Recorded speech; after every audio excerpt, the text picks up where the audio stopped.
En RDC, le feuilleton de l'élection présidentielle se poursuit à 2 mois de la fin du glissement. Validé par l'accord de la Saint-Sylvestre, le président de la Commission électorale nationale indépendante vient d'annoncer que le scrutin ne pourrait se tenir qu'à la fin du processus d'enrôlement des électeurs dans le Kasaï, c'est-à-dire en 2019. Eve Bazaïba, bonjour. Bonjour madame. Êtes-vous surprise par ce nouveau report du scrutin annoncé par Corneille Nangaa? Nous ne sommes pas surpris parce que nous avons connu la stratégie et stratagème de M. Kabila de devoir tirer en longueur donc de se cramponner au pouvoir au-delà de son mandat et en violation de la Constitution, en violation même de son propre serment. En 2006, date de la première élection pluraliste, c'était depuis 1990, mais également en 2011, lors du deuxième scrutin, les délais avaient été moins longs. Il n'avait pas excédé 8 mois. Comment expliquer aujourd'hui ce délai de 500 jours après l'enrôlement des électeurs? Il n'y a aucune explication si ce n'est la volonté manifeste de ne pas aller aux élections, la volonté manifeste de piétiner les droits du peuple congolais, la volonté manifeste de ne pas respecter son engagement. Nous l'avions prévenu, on avait lancé cette alerte depuis 2013 où nous avions sorti le mot glissement. C'était pour expliquer que pour M. Kabila, son problème, ce n'était pas postuler à un troisième mandat de manière explicite, mais c'est plutôt tirer en longueur. La première stratégie, c'était le changement de la Constitution. La deuxième stratégie, le changement de la loi électorale en conditionnant les élections par un recensement général, alors qu'on savait que ça prendrait 3, 4 ans, 5 ans. Et l'autre stratégie, c'était le dialogue.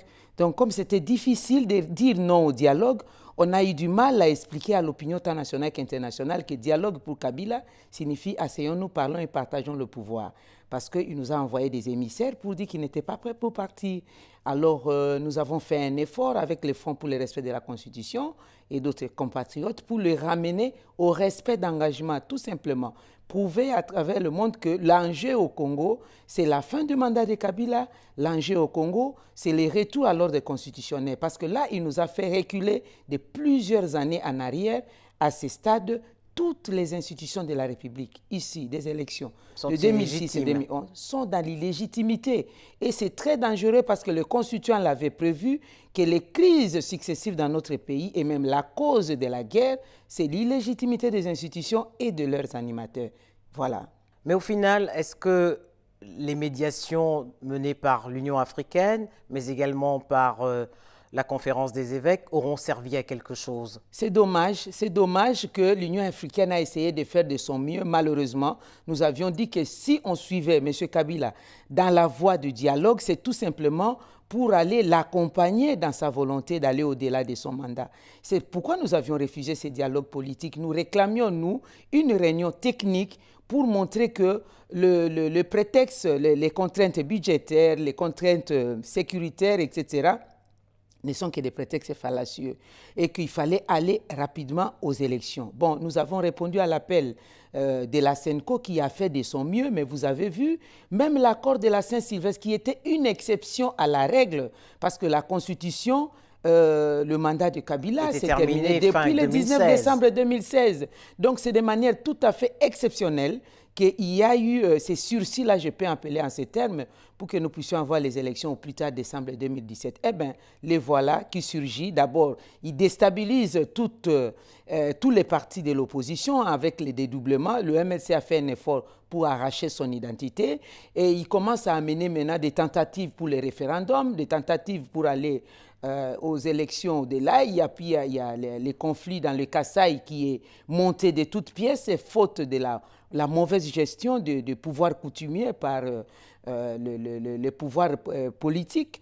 Et puis, ben voilà, maintenant, on veut utiliser la CENI comme étant ce bras séculier qui va l'aider à aller au-delà. Comme ça, lui, il se lave les mains, il se dit, ben moi, j'attends les élections. C'est la CENI qui dit qu'il n'y a pas moyen d'organiser des élections. Faux. Alors, selon le MLC, le délai pour pouvoir terminer cet enrôlement des électeurs serait de 200 jours. Est-ce que plusieurs partis dans l'opposition partagent votre avis? Non, on n'est pas encore arrivé au point où nous pouvons partager cet avis-là parce que le MLC regorge des experts en matière des élections. Donc, ce n'est pas le monopole de M. Nanga, ce n'est pas le monopole même d'une équipe de la CENI, membre du bureau ou de la plénière. Nous avons lancé cela avec un calendrier sommaire pour dire, tout au plus, même moins de 200 jours, nous pouvons organiser les élections. Ce qui ramènerait à 2018. Non, parce qu'en fait, oui, malheureusement, en fait, ces élections en soi, nous devions les avoir bien avant. Parce qu'en étant déclaré gagnant aux élections de 2011, M. Kabila savait qu'il est en train de terminer son deuxième et dernier mandat. Gouverner, c'est prévoir. Au niveau de l'Assemblée nationale, nous avions chaque année budgétaire dégagé 250 millions de dollars américains pour l'organisation des élections. Malheureusement, il y a eu détournement parce que pendant ce temps, le fonctionnement de la présidence et de la dépassement des mandats dans 400% à peu près, ou la primature 800%, et la CENI n'aurait reçu en juin 2015 que 17% de son budget. Et aujourd'hui, on apprend par voie des médias que la banque BGFIBank, donc le compte de la CENI, a été ponctionné par des personnes proches parents du chef de l'État et l'argent des élections. Donc, ce sont des contraintes qu'on nous a présentées budgétaires comme État, des contraintes nécessaires, alors que ce sont des contraintes fallacieuses. Ce qui fait débat également, F. Bazaïba, c'est l'interprétation que font la majorité et l'opposition de l'article 64. Qu'en est-il réellement? Cet article a 2 alinéas. Premier alinéa, tout Congolais a le devoir de faire échec à un individu, au groupe d'individus qui prend le pouvoir par la force ou l'exerce en violation de la Constitution. Le deuxième alinéa, c'est que l'insurrection, c'est-à-dire le renversement d'un pouvoir constitutionnellement établi, est une infraction de haute trahison. Effectivement, M. Kabila, en allant au-delà de son mandat tel qu'est prévu par la Constitution, c'est le renversement d'un pouvoir constitutionnellement établi, c'est un coup d'État. C'est une insurrection. Alors, pour le premier alinéa, le peuple s'approprie de son pouvoir parce que le peuple délègue son pouvoir par mandat. La démocratie, on respecte le mandat, on respecte les principes, les cycles réguliers des élections. On n'organise pas les élections quand on le veut, on organise les élections conformément aux lois et règlements de la République, notamment la Constitution. Donc, si le peuple se trouve à user maintenant de son droit tel qu'est prévu par l'article 64, c'est très bien. Il y a aussi l'article 165 qui est clair. S'il y a violation intentionnelle de la Constitution par les chefs de l'État, c'est une infraction de haute trahison. Vous savez, au niveau de la majorité, c'est l'interprétation des lois. C'est dommage. Et plus il y a des juristes et des constitutionnalistes, plus il y a la violation de la Constitution. Alors qu'est-ce qui pourrait se passer? C'est une remise en question. Qu'est-ce qui pourrait se passer d'ici la fin décembre 2017? Nous allons tomber dans une situation exceptionnelle et ce sont des mesures exceptionnelles qui devront être appliquées. Alors, Nikki Haley, la représentante des États-Unis aux Nations Unies, doit se rendre en RDC à la fin du mois d'octobre. Qu'est-ce que vous attendez de cette rencontre entre Kabila et elle? Oui, je sais que la situation du Congo, pour sortir du boulier, la responsabilité, c'est les Congolais. Et les partenaires internationaux nous viennent à l'appui.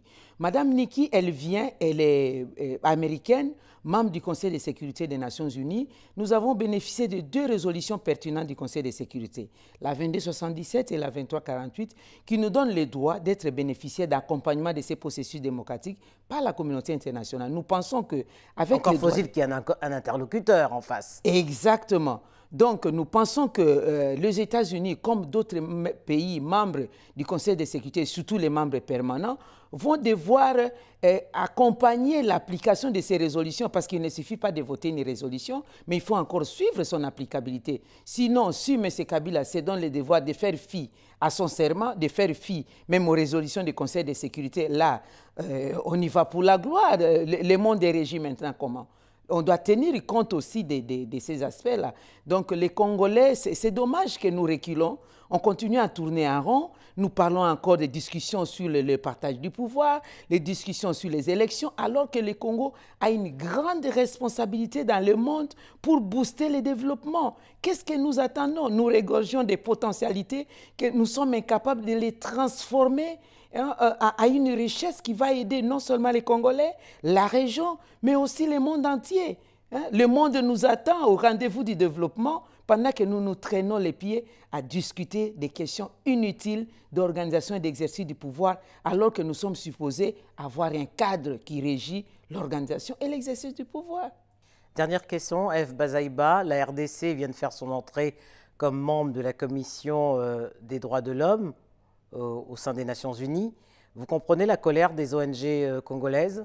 Je comprends tout à fait la colère des ONG et moi-même aussi, je suis en train de me poser la question, quelle est la politique du Conseil des droits de l'homme? Est-ce que c'est la participation d'un État dans le Conseil des droits de l'homme ou alors c'est le respect effectif de l'application des droits humains? C'est le pays de Floribert Chebeya, un défenseur des droits de l'homme. Où est-il? Il a été assassiné dans quelles conditions? L'enquête a abouti comment? Les commanditaires, les véritables commanditaires, où sont-ils? C'est le pays où il y a 87 fosses communes dans les Kasaï, sans compter la fosse commune de Maluku. C'est le pays où il y a des compatriotes, dont les membres du MLC, qui croupissent en prison pour avoir porté un t-shirt à effigie de Jean-Pierre Bemba. C'est le pays où il y a des compatriotes qui sont bénéficiaires de l'amnistie depuis 2014, mais qui continuent à croupir en prison. Je n'ai jamais vu un pays où un chef de l'État signe un décret et que ce décret souffre de son application. Je suis secrétaire général du MLC. Je signe un document aujourd'hui, dans les 24 heures, c'est l'applicabilité qui est dans. Mais je me demande, depuis 2014, un chef de l'État qui a signé une loi de l'amnistie et que ça ne s'applique pas, un chef de l'État qui a prêté serment pour respecter, observer, faire observer la Constitution et que lui-même foule au pied la Constitution. Non, je tombe à l'envers. Et ces pays-là où les droits économiques, sociaux et culturels de la population, c'est une dichotomie totale entre les potentiels du pays et la vie de la population. Nous sommes classés PPTE, pays pauvres et très endettés. Malgré les richesses du pays. C'est incroyable, incroyable. C'est au-delà même de la révolte intérieure. C'est incroyable que nous restons. Ça, c'est une remise en question des dirigeants politiques. Et là, moi, je prends toute ma liberté, toute ma responsabilité de dire qu'il y a un responsable dans notre pays. C'est toute la classe politique congolaise qui a failli, selon vous? Toute la classe, la responsabilité est partagée, mais il y a un responsable numéro 1 qui a prêté serment, qui a pris l'engagement, n'est-ce pas, conformément à la Constitution, l'article 69, d'être garant du bon fonctionnement des institutions. C'est dommage. C'est dommage peut-être qu'on n'est même pas sur la même longueur d'onde. Ça nous pousse aujourd'hui à réfléchir par rapport aux dirigeants. Le passé, si nous déroulons ces fils-là, d'où viennent-ils? Nous voyons qu'ils sont venus dans la gibecière d'un mouvement armé. On est en face des enfants soldats. On est en face des personnes qui n'ont pas intériorisé la culture démocratique. Comme avait dit le fait président Houphouët-Boigny, la paix c'est un comportement. J'ose le dire, la démocratie c'est un comportement. Donc nous sommes en train de mettre sur deux longueurs d'onde. C'est difficile. C'est pourquoi j'ai dit, après le 31 décembre, nous tomberons dans une situation exceptionnelle. Il faudra absolument qu'il y ait des mesures exceptionnelles. Absolument. F. Bazaïba, je vous remercie. C'est moi qui vous remercie.